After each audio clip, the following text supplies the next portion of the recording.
Béni soit le Seigneur, le Dieu d'Israël, car il a visité son peuple. Shalom, shalom, chers frères et sœurs.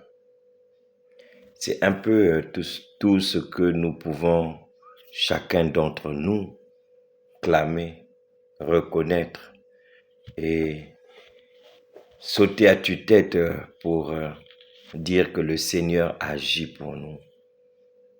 Oui, chaque fois que nous avons obtenu la grâce du Seigneur et que nous avons été bénis pour quelque chose, nous sommes capables de célébrer, scander des louanges, des adorations à notre Dieu qui donne tous les jours. Mais qu'est-ce que nous faisons après de ce que nous avons reçu? C'est bien là le problème. Comme la Bible dit, qu'est-ce que tu as que tu n'aies reçu? Alors le Seigneur, quand il nous gratifie, quand il nous donne, il veut que nous puissions être capables d'être aussi à notre tour charitables, que nous puissions donner aux autres, que nous soyons capables de permettre aux autres de vivre aussi dans la joie dans laquelle nous nous trouvons. Dans l'Évangile, ce frère vient poser la question, « Maître, dis à mon frère de partager avec moi notre héritage. » Jésus répond, « Homme, qui donc m'a établi pour être juge ou l'arbitre de vos partages? » Le Seigneur n'est pas juge, arbitre de nos partages. Mais le Seigneur sait que une fois que tu as été gratifié, une fois que tu as reçu la grâce d'un bien, d'un boulot, d'un mariage, d'une élévation, d'un poste, quoi que ce soit, ce n'est pas seulement pour toi.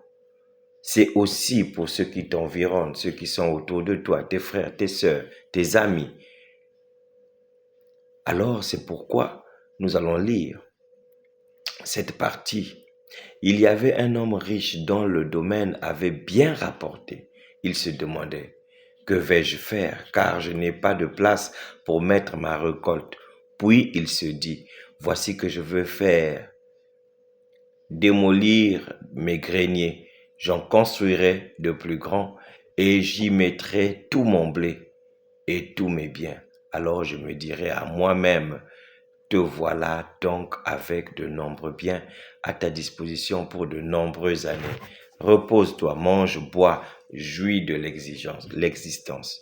Mais Dieu lui dit, tu es fou, cette nuit même, on va te redemander ta vie. Cet insensé a pensé que comme il a bien travaillé et que il a déjà reçu les biens, il peut alors se reposer pour contempler, pour utiliser ses fruits. Mais le Seigneur lui fait rappeler que je n'étais pas seulement donné pour toi-même, je t'ai donné pour que ceux qui sont autour de toi aussi puissent en bénéficier. Ça me rappelle une histoire que nous lisons sur les réseaux. Quelqu'un qui a dit qu'il devait prendre son argent, le mettre en gage pour qu'il aille manger tous les jours dans un restaurant parce qu'il a atteint un âge où il pourrait mourir d'un moment à l'autre.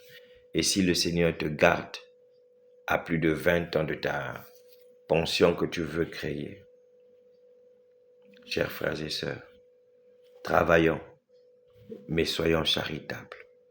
Ce que nous avons reçu, nous ne l'avons pas reçu seulement pour nous-mêmes. Nous l'avons reçu aussi pour les autres. Dans notre joie, partageons la joie aux autres. Dans notre célébration de la gloire de Dieu, faisons montrer aussi aux autres que Dieu a agi au travers nous. C'est une méditation pour ce jour. Bonne journée et à bientôt.